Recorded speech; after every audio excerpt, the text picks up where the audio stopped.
চিকিৎসা জগতের গোপন টেকনিকগুলো যদি আপনার জানা না থাকে, তাহলে এই রুহানি চিকিৎসা তথা ঝাড়ফুঁক জগতে আপনি সফলতা অর্জন করতে পারবেন না। চলুন শিখিয়ে দিচ্ছি এই ঝাড়ফুঁক জগতের কিছু গোপন টেকনিক। এগুলো শিখতে চাইলে ঠান্ডা মাথায় মনোযোগ সহকারে ভিডিওটিকে আপনি দেখবেন, আপনার অনেক কাজে লাগবে। কারণ এই ধরনের গোপন টেকনিকগুলো আপনি ইউটিউব জগৎ খুঁজেও কিন্তু পাবেন না। আমার এই ভিডিওটি করার পর, আমার এই ভিডিওটি দেখে দেখে অনেক জনায় অনেক কিছু বলবে, কিন্তু এই কথাগুলো প্রথমে দেখবেন কেউ এই বিষয়ে ভিডিও বানায়নি। আমার বানানোর পরে অনেকেই এই লাইনের ভিডিও কিন্তু বানাতে আরম্ভ করবে। চলুন, 1 নম্বর, রোগী যখন আপনার কাছে কোনো সমস্যা নিয়ে আসবে, প্রথমে আপনি তাকে তার সমস্যার কথাগুলো জিজ্ঞাসা করুন। রোগী যদি সমস্যাগুলো বলতে বলতে বলতে বলতে দীর্ঘক্ষণ অতিবাহিত করে দেয় এবং আপনাকে যদি তার সমস্যাগুলোকে খুঁটিনাটিভাবে জিজ্ঞাসা করার সুযোগই না দেয় আপনাকে, আর সে যদি নিজে বুকিয়ে যায় একের পরে এক সমস্যা, একের পরে এক সমস্যা, তাহলে আপনি ওই রোগীটাকে ওয়াসওয়াসা রোগের তদবির দেবেন।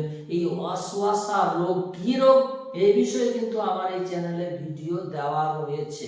2 নম্বর, রোগী যদি জাদুর কথা বলে, রোগী যদি বলে কেউ আমাকে মনে হয় জাদু করে দিয়েছে, আর এই জাদুর কারণে আমার ঘুম ও খিদে কমে গেছে, এবং কোরআন পড়লে, কেউ কোরআন তেলাওয়াত করতে আরম্ভ করে দিলে সেটা আমি সহ্য করতে পারি না, প্রচন্ড আমাকে বিরক্ত লাগে, এবং আমি নিজেও কোরআন ও নামাজ পড়তে পারি না, এর ধারে কাছে গেলে আমাকে প্রচন্ড বিরক্ত লাগে এবং কষ্ট হয়, তাহলে কিন্তু ওই রোগীটাকে আপনাকে সত্যি সত্যি জাদুর চিকিৎসা দিতে হবে। সেই সাথে ওই রোগীটা যদি আবার বলে আমি প্রত্যেকদিন রাত্রিবেলায় ভয়ঙ্কর ভয়ঙ্কর ধরনের স্বপ্ন দেখি এবং আমাকে গোসল করতে একেবারেই মন চায় না, তাহলে তাকে কিন্তু চালানি জাদু তথা কালো জাদুর চিকিৎসা দিতে হবে। 3 নম্বর, রোগীটা যদি জিনগ্রস্ত হয়,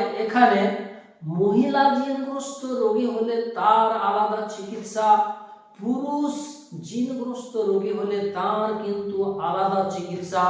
আবার ওই পুরুষটা যদি সাবালক বা নাবালক হয়, সেখানে কিন্তু 2 ধরনের চিকিৎসা। আবার ওই মহিলাটা জিনগ্রস্ত রোগী হওয়ার সাথে সাথে আপনি তাকে জিজ্ঞাসা করে নেবেন যে আপনার সাদা স্রাব হয় কি না, এবং ওই মহিলাটার শরীর যদি খুবই পাতলা এবং খিটখিটে রোগাটে টাইপের হয়, আর তার যদি অতিরিক্ত পরিমাণে সাদা স্রাব ভাঙে, তাহলে এই ধরনের রোগীর আপনি জিন ছাড়িয়ে দিলেও পরে আবার ওই জিনটি এসে ওই রোগীটাকে আবার ধরে নেবে। এই জিনের চিকিৎসা কি, এটা শিখতে চাইলে আপনি আমার অনলাইন ক্লাসে জয়েন হতে পারেন।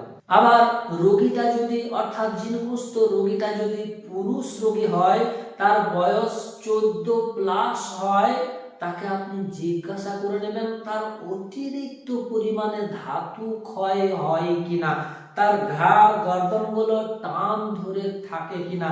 যদি থাকে তাহলে কিন্তু তার চিকিৎসা আলাদা, আর যদি না থাকে ডাইরেক্ট ওই রোগীটা জিনগ্রস্ত রোগী তথা জিন যদি তার উপরে সওয়ার হয়ে থাকে, তাহলে কিন্তু তাকে ডাইরেক্ট জিনের চিকিৎসা দিতে হবে। রোগী যদি বলে ঘাড় গর্দন আমার টান ধরে, তাহলে তার আলাদা চিকিৎসা। আর রোগীটা যদি বলে না আমার ঘাড় গর্দন টান ধরে না, তাহলে কিন্তু তার চিকিৎসা আলাদা। আবার ওই রোগীটা যদি 6 থেকে 12 বৎসরের মধ্যে হয়, তার চিকিৎসা কিন্তু আবার আলাদা। আবার এই জিনটা কোন ধরনের জিন, এটা বোঝার ব্যাপার রয়েছে। সেই জিনটা চালানি জিন নাকি ডাইরেক্ট সরাসরি ওই জিনটা রোগীটাকে ধরে ফেলেছে। যদি চালানি জিন হয় তাহলে কিন্তু ওই রোগীর শরীর থেকে প্রচন্ড পরিমাণে দুর্গন্ধ বদবু বেরোতে আরম্ভ করবে এবং সে প্রচন্ড পরিমাণে খিস্তি মারবে, ভাষা খারাপ করবে। আর যদি ডাইরেক্ট ধরা জিন হয়ে থাকে তাহলে ওই জিনটার প্রচন্ড পরিমাণে দেমাগ হবে, এমন দেমাগ দেখাবে সে কবিরাজকে পর্যন্ত পরোয়াই করবে না, কাউকে কোনো কথাই বলতে চাইবে না।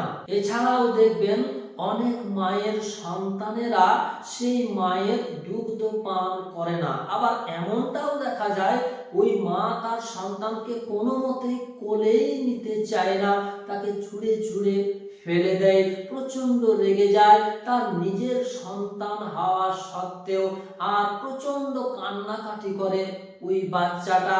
এই ক্ষেত্রে আপনি ওই বাচ্চার মাটির চিকিৎসা আপনাকে দিতে হবে, তাকে জিনের চিকিৎসা দিতে হবে। ওই মহিলাটির জিনের চিকিৎসা দিয়ে দিলে সেই মহিলাটা তো ঠিক হয়ে যাবে, সাথে সাথে তার বাচ্চাটি পর্যন্ত শান্ত হয়ে যাবে। আরো এই ধরনের গোপন টেকনিক গুলো শিখতে চাইলে আপনি আমার অনলাইন ক্লাসে ভর্তি হয়ে যেতে পারেন।